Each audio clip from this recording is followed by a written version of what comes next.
Man, to be honest with you, I didn't think we'd get here. To have read through 479 chapters of Bleach, which is one of the longest mangas I've ever read, actually making 6 videos covering each arc is dope to me. But take that out of the equation. Bam! Non-factor. We are here to cover the last section of Bleach that was covered in the original anime's run, the Lost Agent arc, aka the Fullbring Arc. Last time we left off, Ichigo sacrificed all of his powers to beat Aizen, and now he is a normal human boy living his life out in Karakura Town. How long will this peace last for this young lad Ichigo?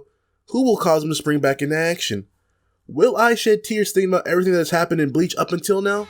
Let's find out today.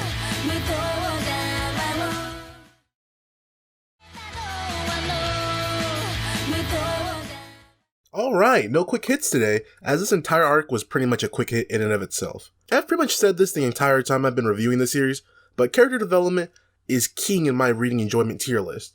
And despite the fact we went from earth-shattering proportions to Ichigo being a high schooler may not be enjoyable for some, to me it's a goldmine into the mind of Ichigo. Simple things like him giving back the copy of Tekken he borrowed from Tatsuki, or him selling his talents to different sports clubs in his school are little things that tell me what Ichigo has been up to since losing his powers and being a normal human being. On top of that, it was just really funny as a sports fan to see Ichigo basically hosted his own personal free agency meetings. My man Ichigo was out there trying to find himself a supermax contract out there. I just wish we got to see a few panels or pages of Ichigo just dunking on dudes while he was on the basketball team. Ichigo took up a job that is basically an odd job or temp job service to help out a mom and her kid, is so in line with his nature to protect and aid others. Even when he can't do anything extraordinary to help people, he will still even do the ordinary for others.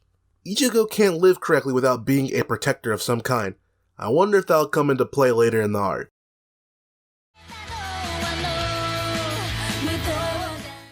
So 2 review parts ago, when I wrapped up the Wake Up Mundo edition as a review series, I stated that I didn't enjoy Orihime's character and found her reliance on Ichigo to be frustrating, and some of her character motivations not to make any sense. I am now here to say that while I still don't think her character is good, I have taken a step back and tried to rationalize why she might be the way she is, and especially why she dedicates herself to Ichigo, like we see in this section. Once I placed myself in her shoes and thought about the abuse she had suffered by her parents, and being isolated to only living with her brother made her latch on to others.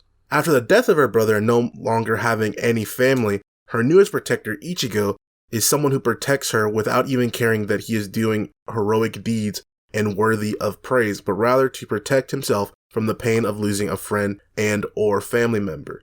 So in her eyes, that's her hero and she loves him, but has a hard way to express it due to all of her past issues. That's why she isn't as straightforward with Ichigo as I would prefer her to be. This isn't me saying out of nowhere I enjoy Orihime, rather that I understand and will give her much more sympathy going forward. Rukia is still the best girl though, and that panel of her giving Ichigo his powers again ratios any Ichigo and Orihime moment to the point in the series.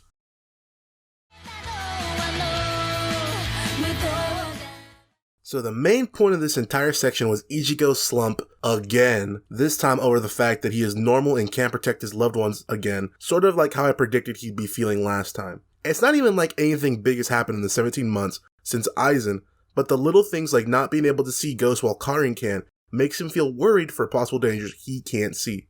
Ichigo is really just a big softie who wants to protect and feels as though that's his main career path. And then some dude named Ginjo comes up and offers him a way to get his powers back. Teaches him this little magical power called Fullbring, which involves pulling spiritual energy out of inanimate objects, kinda like how Uryu did in Wake Up Mundo with his Quincy arrows. They say Ichigo learning this will somehow reawaken his Soul Reaper powers, but are mad vague, because surprise, he's evil. The people around Ichigo start getting hunted and hurt by some mysterious man, and then Ichigo gains even more motivation to get his powers back. However, he wanted them even before that, and it is revealed that Ichigo hasn't been the same at all these last 17 months. His grades have dropped, his friends have seen he has lost that fire in his eyes, and his sisters try to look out for him instead of the other way around now. Ichigo is no stranger to slumps or self-doubt. This time around, it was more like he lost his purpose and just wandered around the world with no real goal. It differed slightly from his issues in the first part of the Arrancar arc, but it is very similar because he thinks he is hiding it better this time. We get a lot of training and then head into the final fight where some things are revealed, like how Ginjo was the first Deputy Soul Reaper and was waiting to find another deputy to try and regain his own Soul Reaper powers back to get at the Soul Society. Interestingly enough, he tells Ichigo that rather than giving Ichigo the deputy badge to aid him and allow him to protect his family, it was given to him so that the Soul Society can keep an eye on him and make sure he doesn't get out of line. The way it was brought up, it seemed as though this was supposed to make Ichigo turn on the 13 captains, but if we know anything about Ichigo, he would never care about being spied on because he isn't evil or hiding anything. All of Ichigo's Soul Society friends, along with Kisuke and his father Ishin, made a sword to replenish his Soul Reaper powers, and in a beautiful scene where we get like our 5th Ichigo and Rukia reunion, but god damn it, I fall for it every time. This arc really teased us with the past of Ishin. However, it was never actually delved into, which made me very angry and disappointed because we got way more Fullbringer flashbacks instead of a Kisuke and Ishin flashback. We get a repeat of the issues I had with the fake Karakura Town arc, with a bunch of captains or vice captains showing up and getting random little fights with the other Fullbringers. This was so pointless and felt like Bleach's equivalent to One Piece's Fishman Island, where the fights are just there to show off the new powers for all these guys that they got from post-time skip, not for any sort of character development purposes. Which again, was the exact issue I voiced in the previous arc. Ichigo wins, Ginjo dies, Ichigo and Yamamoto agree that he will keep the badge and he doesn't care that they spied on him during this whole time, but is happy to have his powers back and glad that they helped him do it. His design for his Soul Reaper base and Bankai forms are amazing, and much better than his very awful looking Fullbringer form. The arc was mostly meant to rebuild Ichigo and give us an insight into what he would be like without his powers, and I thought the initial first part was actually pretty interesting covering his school and work life, but once we got into the Fullbringer training and all the fights at the end, that's where it started to lack substance for me. Please stop teasing me and give us the Ishin backstory ASAP, man! I need it now!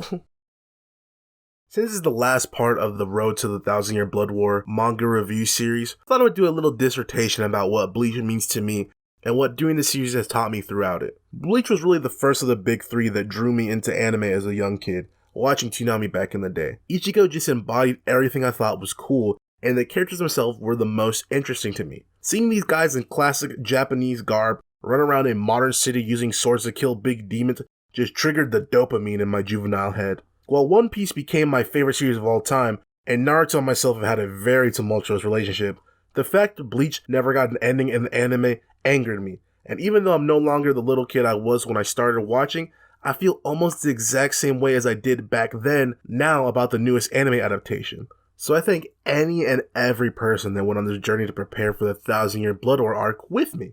As far as creating this review series, it taught me that I can actually string together high quality videos every week if I really put my mind and body to it and stay motivated along the way. While some of the visual editing was below the standards I have set for myself in previous videos, when you realize I'm a solo team in this, reading the manga, scripting the video, recording the audio, then finally setting the visuals all in the span of 7 days or less, I think you'd be likely to cut me a little bit of slack. Of course, the channel's journey with Bleach is not ending as I plan to cover the newest arc as it airs, but as far as content I was previously familiar with, this is it.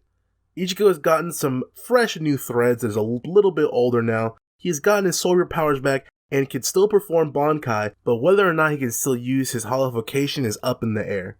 Ishin and Kisuke are still making moves in the background and we don't completely understand their motivations as we haven't gotten their full stories just yet. Who are the new foes Ichigo will have to deal with, and what is going to cause him to join in all-out war? I'm not particularly sure, but I guess we all have to find out October 10th when Bleach returns after 10 years of being gone. It's a good time to be a Bleach fan again.